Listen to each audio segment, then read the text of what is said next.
The way I see it, Mr. Festus, there are two issues that have been broadly raised. The first is, outside the election itself, the processes leading up to elections, things like the oversight function that you have over political parties to make sure that they adhere to certain things, that they spend within limits, all of that.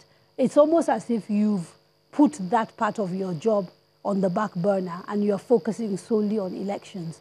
Then the concerns raised about the non-impartiality of the security services, perhaps you can talk to us about that and your ability to work with them. And then we can come back and listen to the other panelists as well. Well, if you look at the Constitution and you also look at the Electoral Act, the work and mandate of the Independent National Electoral Commission is clearly set out. Now, in relation to the security issues, the National Assembly in 2015 amended the Electoral Act to place the issue of security at the doorstep of INEC in terms of protecting the vote. And based on that, what INEC has done is to set up what we call an interagency consultative committee on election security, both at the national level and at the state level. And this is made up of different security agencies. We try to synergize, we try to come together to look at the security issues involved in elections. You have to understand that as of today, the Nigerian military are involved in internal security operations in over 2/3 of all the states of the Federation. So they are there permanently. And you have to deal with such concerns. Would you rather, let me ask you a quick question. If INEC had its way, would it rather have a security arm that is not involved with anything else apart from elections? Exactly. That should be ideal. But the flip side of it is election not an ordinary civic responsibility and duty? Why should even the security agencies be involved in policing our elections?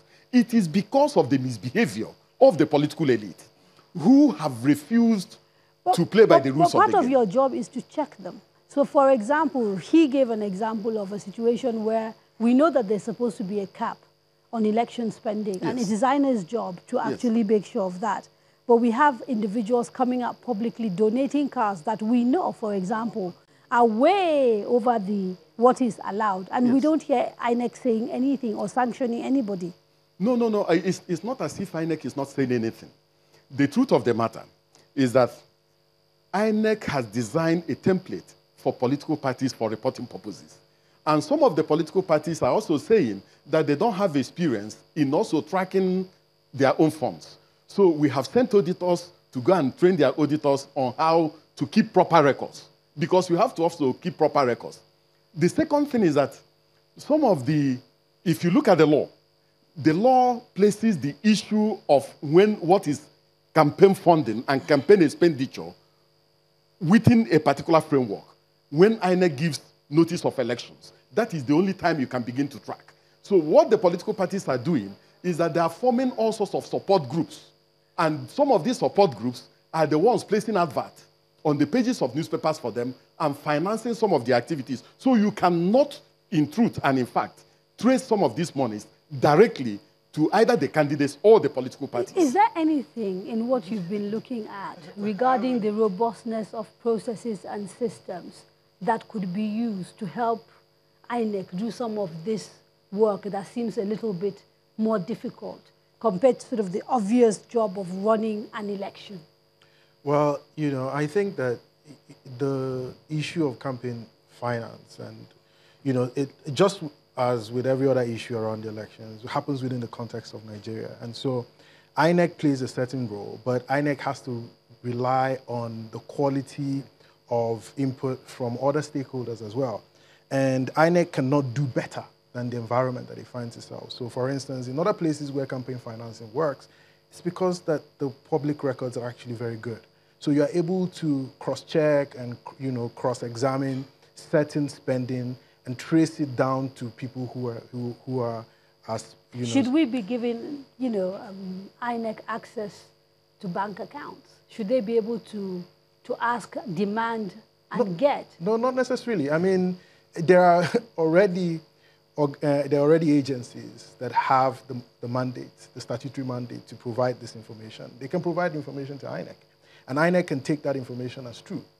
However, the quality of this information is what is, a problem. And if INEC doesn't have that, again, apart from the fact that INEC is actually an umpire for the elections, INEC is also a witness. So really what we should be questioning INEC about is how they're able to document, what they're able to provide the court if, for instance, the outcome of an election is questioned. Okay. Not necessarily, because INEC doesn't have all the answers. They also don't have all the powers when it comes to this issues. Okay, and I must mention, we did invite the EFCC to come and talk to us about their collaboration with INEC. They said they were coming, and then they called and cancelled at the last minute.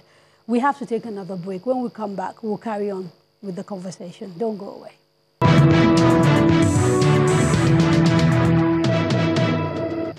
Welcome back. You are watching The Core, and I'm going to quickly take a few comments from people at home.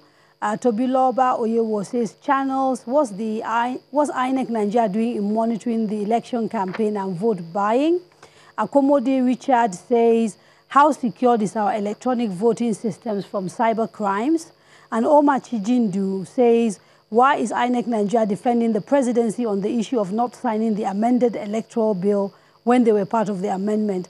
And what is INEC's stand and interpretation of trader money being shared by the vice president?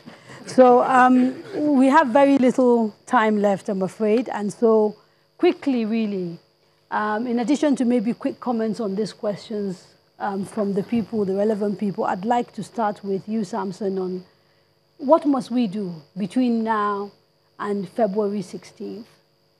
I think two things INEC needs to do. First, it needs to boost the trust and confidence on the part of voters on the voter accreditation process, because one of the controversies of the electoral amendment that was not assented to was the card reader machines. We believe that a card reader is a potential instrument that can deepen the integrity of the process. It's very, very important that INEC also assures members of the public and voters that the process for accreditation is fireproof. The second is to ensure consistency in decision-making as we march to the elections. And to the voters, and my appeal is, if you go cast your vote on February 16th and March 2nd, please, when you vote, don't leave the polling station. Okay. Stay there, follow the results, because securing 2019 lies with the voters. Okay, Amara. I think that civil society should pay more attention to the digital aspects of the process. I don't share the same optimism as Samson in terms of the card reader. I think that technology has its vulnerabilities, and people who know how to take advantage of vulnerabilities can ruin the elections. And I think that putting too much faith in technology needs to, we need to put a check to that and make sure that we are cautious about how we use technology. Okay. Between now and the February 16, 20 election, I think INEC should be a lot more transparent and open with how they manage the technology. For us at the political party, I think the Nigerian military should not do any dance during this period. They should suspend the dancing process and allow the police with civil What about all the threats that they talked about? No, there's no threat in our elections. We are looking at Zamfara. People are dying. We should take 30,000 military men there. But that's what For those of us who doing. grew up within the military cycle, we know that what we call show of force, in fact, is intimidation. There's no doubt about it. What you call show of force is intimidation. Okay, so for me and the political, we think that the military should play more backdoor role and allow the police and civil defense to actually handle the civil duties as regards election. Okay. And for INEC, I think INEC is overburdened as it comes to when trying offenders in election. And that's why we have to follow Justice Uwe panel report that Electoral Tribunals Offenses Commission should be set up. Okay. Because thank you, Mr. Ame. I'm so sorry. Yes, Mr. I think that the political parties should play by the rules of the game. They should train their party agents well to understand some of the new innovations and some of the processes that will be in place. Because the new INEC and the new innovations has nothing to do with snatching of ballot papers and snatching of ballot boxes. So let the political parties play by the rules of the game. And if they do, I can assure you that the Independent National Electoral Commission will conduct an election that all Nigerians will be proud of. Okay. We have run out of time, unfortunately. I'd like to thank all my panelists those of you who came to the studio, and also those who took part in the conversation and watched the program from the comforts of their home. On behalf of Channels Television and Daria Media, I'm Kadria Ahmed, wishing you a very good evening.